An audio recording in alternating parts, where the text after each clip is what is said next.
Bonjour à tous, et bienvenue de retour sur Histoire Reddit. Imaginez, juste imaginez, un adulte, assis en face d'un adolescent, le regardant droit dans les yeux, et croyant sincèrement que le meilleur cadeau d'anniversaire qu'il pourrait recevoir, c'est lui. Pas un téléphone. Pas de l'argent. Même pas une carte cadeau. Lui. Légalement. Pour toujours. En tant que père. Le jour de leur anniversaire. Comme si c'était romantique d'une quelconque façon. Et l'audace ne s'arrête pas là. Quand l'adolescent dit non, non, parfaitement raisonnable, totalement sain d'esprit, soudain, il y a des ultimatums. Il y a des annonces mises en scène devant une salle remplie de monde. Il y a tout un discours digne des Oscars sur l'amour et la famille, venant de quelqu'un qui n'arrive même pas à gérer sa propre vie. Mais voici ce qui me frappe le plus, ce n'est même pas la pire personne de cette histoire. Non. Restez bien avec moi, parce que plus on enlève les couches, plus ça devient chaotique. Entrons dans le vif du sujet. Ma mère veut que son mari me force à être adopté le jour de mon anniversaire, puis il annonce que j'ai dit oui, mais les mensonges commencent à s'effondrer quand j'appelle mon père. Mes parents se sont séparés quand j'avais 11 ans, et j'en ai maintenant 17. Le divorce a pris environ 1 an pour être finalisé. Depuis, ils ont une garde partagée 50-50e. Je passe du lundi au jeudi chez ma mère, puis du jeudi après-midi au lundi matin chez mon père. Cela revient à peu près à un temps égal. Ma mère fréquente Tobias depuis environ 5 ans. Il a emménagé chez elle il y a 3 ans. Tobias a 2 enfants issus de son premier mariage, un fils de 14 ans et une fille de 12 ans. Il ne les a qu'un week-end sur 2, car son ex-femme a la garde principale. D'après ce que j'ai entendu au fil des années, Tobias a eu des problèmes avec l'alcool lorsque ses enfants étaient plus jeunes. Il a traversé une mauvaise période où il ne se présentait pas pour son temps de garde et manquait certains événements scolaires. Son ex l'a finalement ramené devant le tribunal et a obtenu la garde principale. Tobias est sobre depuis environ 4 ans, ce qui est une bonne chose, mais il ne passe toujours que peu de temps avec ses propres enfants. Le problème, c'est que Tobias semble penser qu'il peut rattraper le temps perdu avec ses enfants en s'imposant dans ma vie. Il essaie toujours de réorganiser notre calendrier de garde pour que ses week-ends avec ses enfants coïncident avec mon temps chez ma mère. Il veut que nous fassions des activités ensemble et que nous soyons comme une famille. J'imagine que c'est pour rendre son ex jalouse, ou pour donner envie à ses enfants de passer plus de temps avec lui et faire pencher la balance lors d'un nouveau procès. J'ai clairement dit que ça ne m'intéressait pas. J'ai déjà mon propre père et je n'ai pas besoin d'un remplaçant. Tobias ne semble pas comprendre ce concept. Pour donner un peu de contexte, Tobias dirige une petite entreprise, du moins, c'est ainsi qu'il l'appelle. D'après ce que je vois, il obtient quelques contrats de temps en temps, mais rien de stable. Ma mère travaille à plein temps dans un vrai emploi. Je sais qu'elle paie la plupart des factures, car je les ai entendus se disputer à propos d'argent plus d'une fois. Même pas besoin d'espionner, il parle assez fort.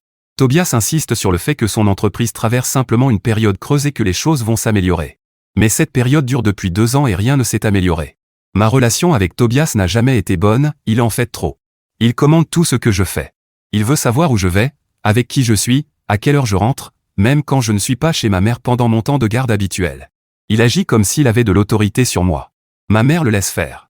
Elle dit qu'il essaie simplement de s'impliquer et que je devrais apprécier d'avoir un autre adulte qui se soucie de moi. Je ne suis pas une rebelle qui déteste l'autorité, mais j'ai déjà 2 parents qui s'en occupent. En plus, je n'en ai pas besoin, je pense être une adolescente plutôt responsable. Si je faisais des bêtises tout le temps, ce serait compréhensible, mais ce n'est pas le cas.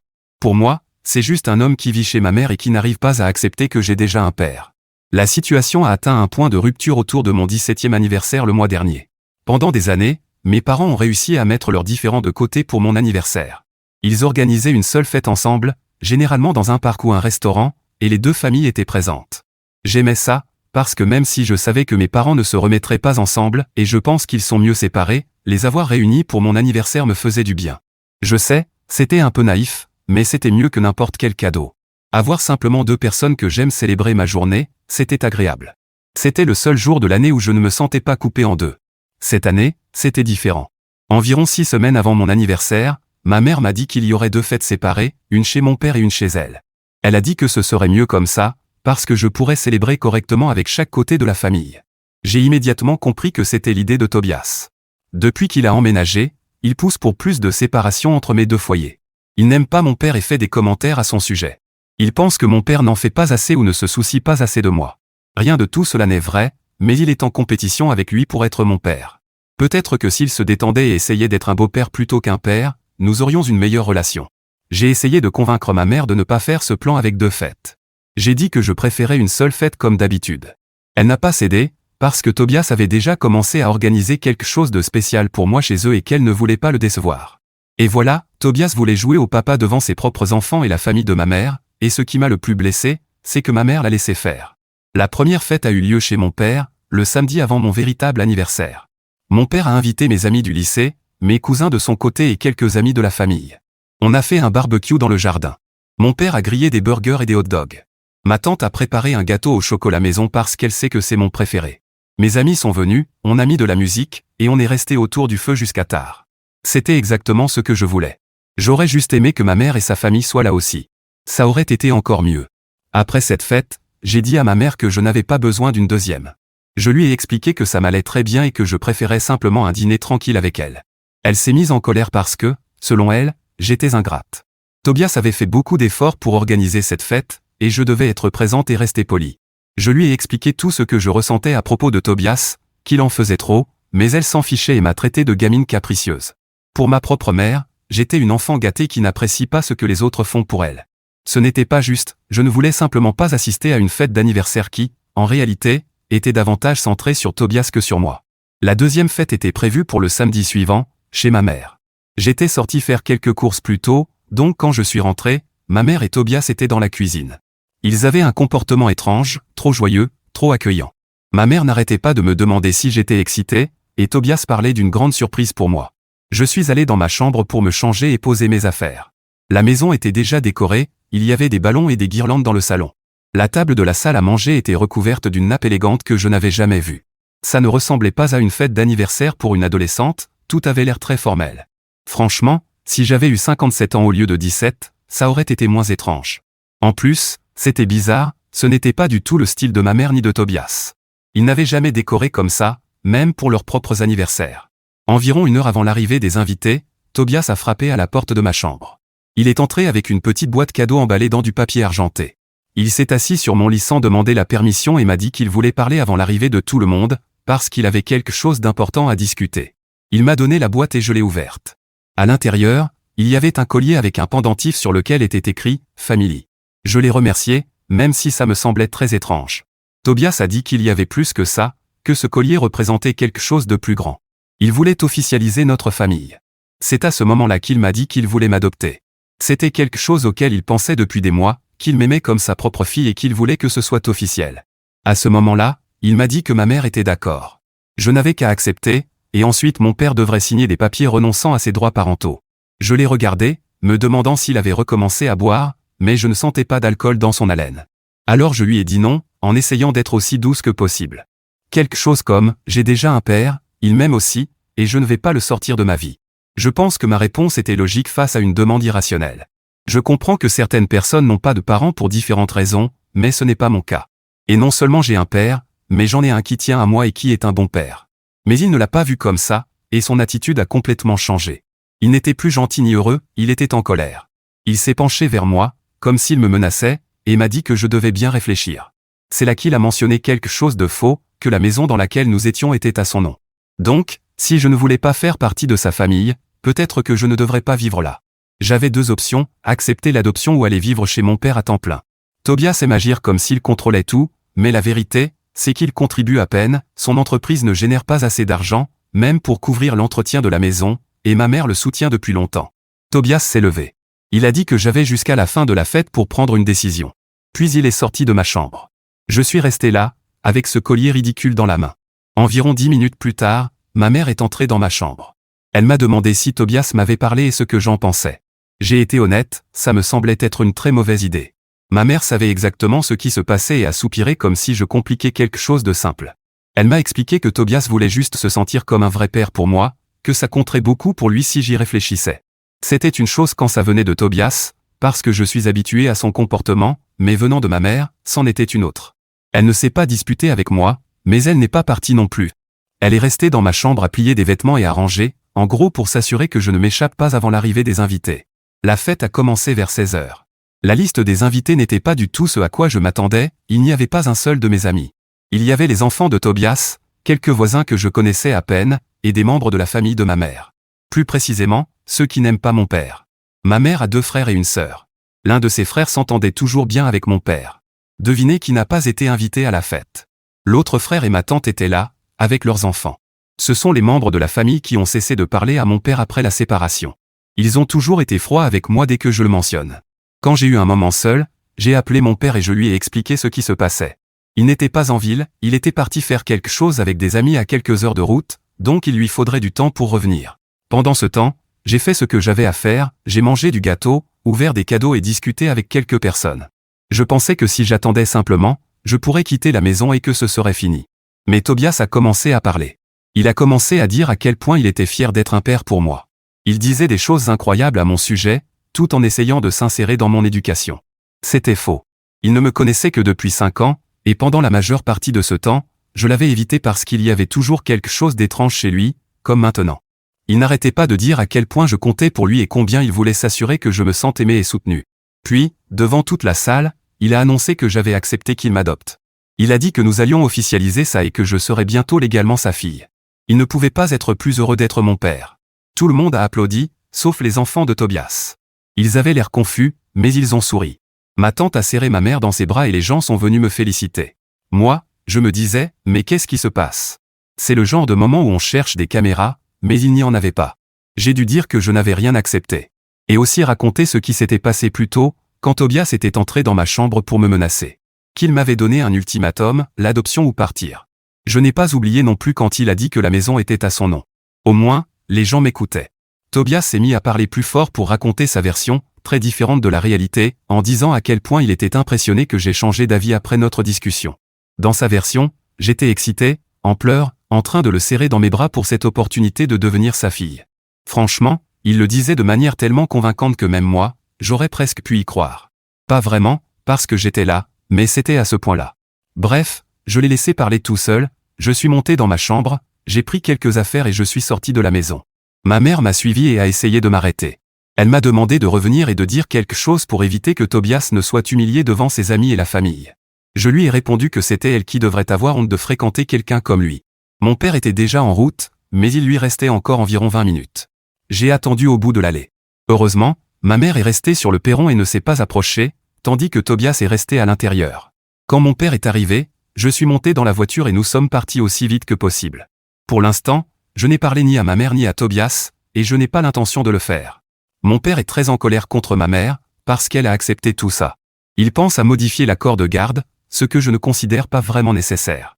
Je suis encore mineur et il me reste à peine 1 an avant d'être indépendante, mais étant assez âgé, je peux décider avec qui vivre. Jusqu'à présent, je n'avais jamais eu à y réfléchir, mais maintenant, l'idée de retourner dans cette maison me terrifie. Je ne pense pas que mon père ait besoin de dépenser de l'argent en avocat, je vais simplement décider de vivre avec lui à temps plein, et ce sera tout. Rendre ça officiel ne changera pas ce que je ressens, et personne ne peut me forcer à vivre avec ma mère. Mais mon père est tellement en colère qu'il voudrait officialiser les choses. Je ne suis pas contre, ça me semble juste être une dépense inutile, surtout que les avocats ne sont pas gratuits. Tant que Tobias vivra dans cette maison, je n'y retournerai pas, et je ne suis pas très heureuse avec ma mère en ce moment non plus. Mise à jour 1.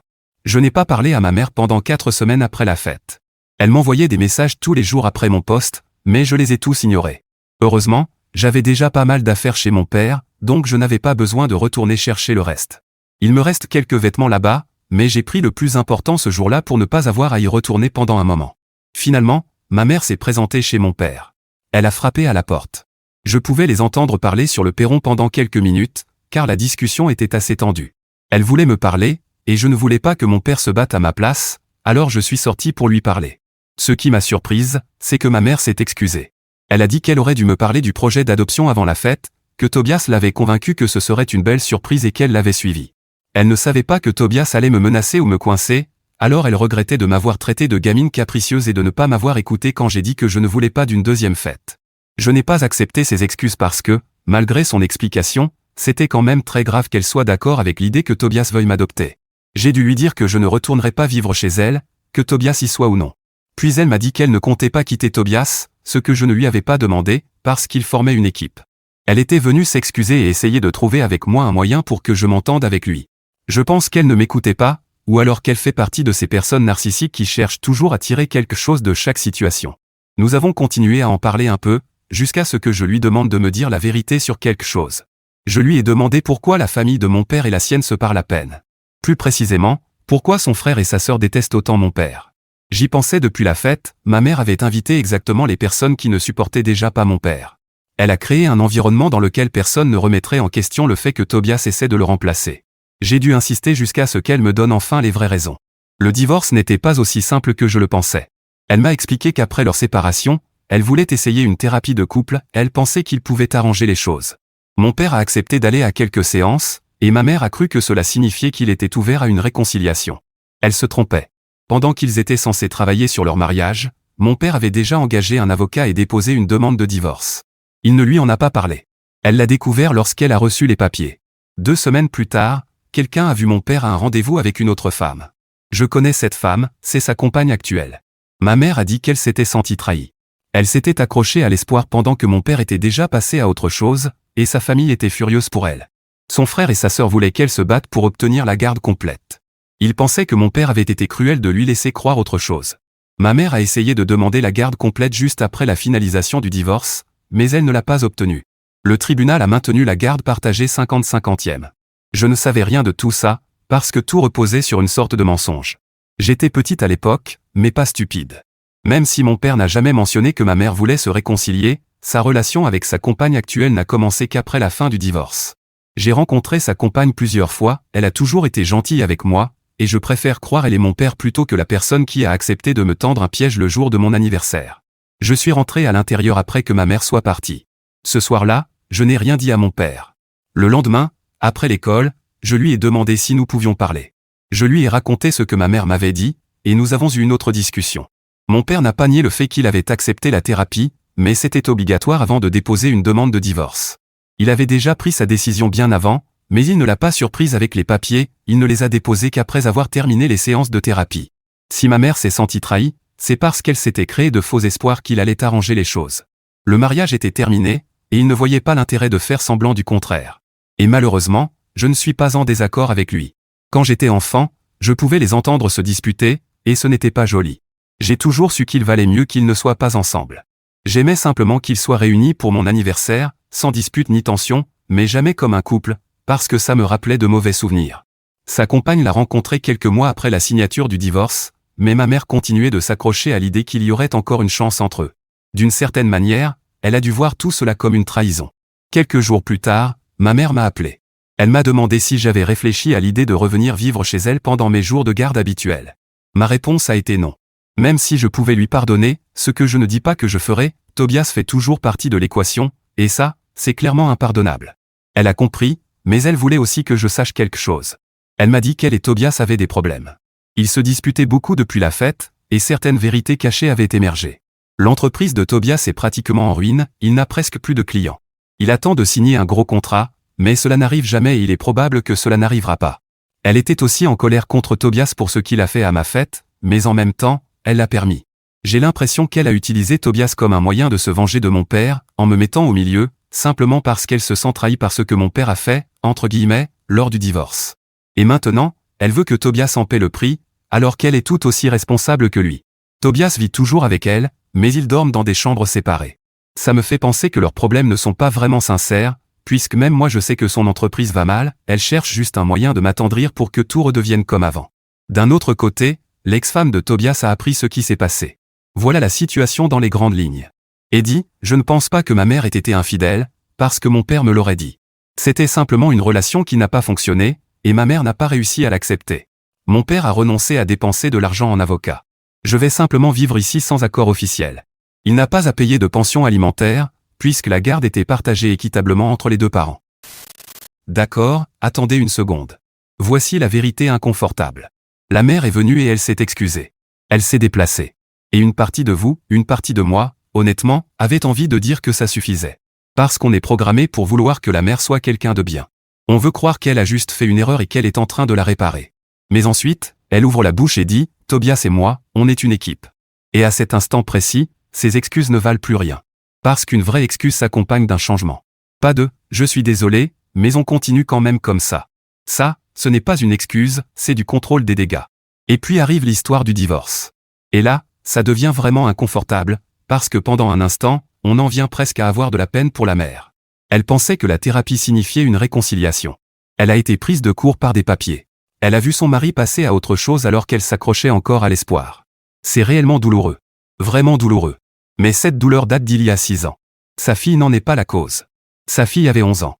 Et, lentement et silencieusement, elle a fait porter à cette petite fille le poids d'un chagrin qui n'a jamais été le sien à porter. Parfois, des gens aiment sincèrement leurs enfants, et arrivent quand même à les blesser profondément, non pas par méchanceté, mais à cause de blessures qu'ils n'ont jamais pris la peine de guérir. Et c'est presque plus triste que si elle était simplement une méchante. Maintenant, revenons à l'auteur du post. Mise à jour 2. Tobias a quitté la maison le mois dernier. Il suivait une thérapie de couple depuis un moment, mais ça ne fonctionnait pas et il a accepté assez rapidement de partir. Il a déménagé et emporté la plupart de ses affaires en un seul voyage. Je l'ai appris parce que ma mère voulait utiliser des avocats pour faire appliquer l'accord de garde. Lors d'une des médiations, elle m'a abordé pour me raconter tout ça. Selon elle, ils ne vont pas divorcer, mais j'ai l'impression que c'est encore une fausse attente au vu de la situation. Tobias est parti trop rapidement pour que ce soit juste une pause. Elle m'a dit tout ça uniquement pour que je ne dise pas que je voulais vivre à plein temps avec mon père, mais c'est exactement ce que j'ai fait. J'ai détesté ce qu'elle a fait ce jour-là, mais aussi le fait d'impliquer mon père là-dedans et de dépenser de l'argent pour un avocat afin de défendre son dossier. La seule bonne chose qui est ressortie de tout ça, c'est que, puisque le juge a accordé la garde complète à mon père, parce que c'est ce que j'ai dit vouloir, ma mère a aussi été condamnée à payer une pension alimentaire. Au moins, mon père pourra récupérer ce qu'il a dépensé en frais d'avocat. Elle n'aura pas à payer pendant de nombreux mois, mais elle aurait pu éviter tout ça si elle avait simplement respecté ma décision. Vous savez ce que je déteste le plus chez ma mère? Au-delà des mensonges et de la manipulation. C'est que Tobias est en train de la quitter, et ce n'est pas elle qui l'a quitté pour ce qu'il a fait. Si ma mère n'avait pas traîné mon père en justice et avait choisi de quitter Tobias pour ce qu'il avait fait à sa propre fille, j'aurais peut-être envisagé de maintenir une relation avec elle. Tout le monde fait des erreurs, mais ce qui compte, c'est la manière dont on réagit à ces erreurs. Certains cherchent à les réparer, d'autres à les justifier ou à les aggraver. Ma mère fait partie de la deuxième catégorie, et il est très difficile d'avoir une relation avec elle dans ces conditions. Elle a laissé son mari m'intimider et me menacer le jour de mon anniversaire, elle m'a utilisé pour se venger de mon père, et il y a eu plusieurs mensonges difficiles à pardonner. Je suis désolé pour ceux qui disent « c'est ta mère, tu devrais essayer de renouer avec elle et trouver un moyen de lui pardonner ». Mais je demande, quelle mère fait tout ça? J'ai l'impression que pendant toutes ces années, la version de ma mère était seulement celle qui voulait me plaire pour ensuite se venger de mon père. Est-ce qu'elle m'aime vraiment ou est-ce juste ce qu'elle m'a fait croire? Je pense connaître la réponse, et c'est pour ça que c'est si douloureux. Mise à jour 3. Ma mère a demandé le divorce de Tobias il y a 3 semaines. Et non, ce n'était pas une décision prise parce que c'était la bonne chose à faire, mais parce que Tobias a fait quelque chose de tellement grave que même ma mère a dû le quitter. Je n'ai pas parlé à ma mère, mais j'ai parlé au frère qui s'entend avec mon père. Il a une relation avec sa sœur, il n'avait simplement pas été invité à l'anniversaire pour les raisons que j'ai déjà expliquées dans un autre post. Tobias lui envoyait des messages pour demander de l'argent. Il avait besoin d'un prêt pour tenir le mois suivant. Ma mère a refusé. Tobias a cessé d'écrire après ça. Ensuite, un jour, ma mère est rentrée du travail et a surpris Tobias en train de voler de l'argent. Il avait encore une clé et elle a appelé la police. Ils ne l'ont pas arrêté parce qu'il n'avait rien pris, mais ma mère a changé les serrures. 3 jours plus tard, il est revenu alors qu'elle était à la maison, et il avait bu. En théorie, il était sobre tout ce temps, mais il est possible que je ne l'ai jamais vu boire, ou qu'il n'ait jamais été ivre quand j'étais là. Elle a appelé la police et ils lui ont demandé de partir. Malgré cela, ma mère a déposé une plainte pour harcèlement, et c'est à ce moment-là qu'elle a décidé de divorcer. Ma mère a un certain goût pour la revanche, parce qu'après ça, elle a informé l'ex-femme de Tobias de l'incident, et celle-ci utilise maintenant son problème d'alcool pour obtenir la garde complète. Ce qui lui a coûté cher, parce que l'ex-femme l'avait bloqué après l'incident de la fête d'anniversaire. Apparemment, elle n'avait pas apprécié que ses enfants aient assisté à ça. Ils avaient l'air un peu étranges, mais je ne leur ai pas vraiment parlé depuis ce jour-là. Ma mère semble triste d'avoir perdu le contact avec eux, car en tant que belle-mère, elle était plutôt bonne. Enfin, tant que j'étais à la maison. Elle semblait aussi être une bonne mère pour moi, et vous avez déjà vu tout ce qu'elle a fait. J'aurai 18 ans dans quelques mois. Le problème de garde aura disparu d'ici là, je pourrai prendre mes propres décisions. Ma relation avec mon père va bien, mais celle avec ma mère est brisée. L'expression « ne jamais dire jamais » s'applique parfaitement ici, mais cela prendra du temps, et il faudra que je voie beaucoup d'efforts de sa part avant même d'envisager une relation avec elle. Mise à jour 4.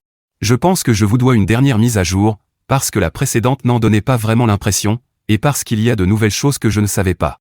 L'une d'elles est que ma mère avait inscrit Tobias comme copropriétaire de la maison. Donc, après le divorce, elle a dû la vendre pour lui donner sa part.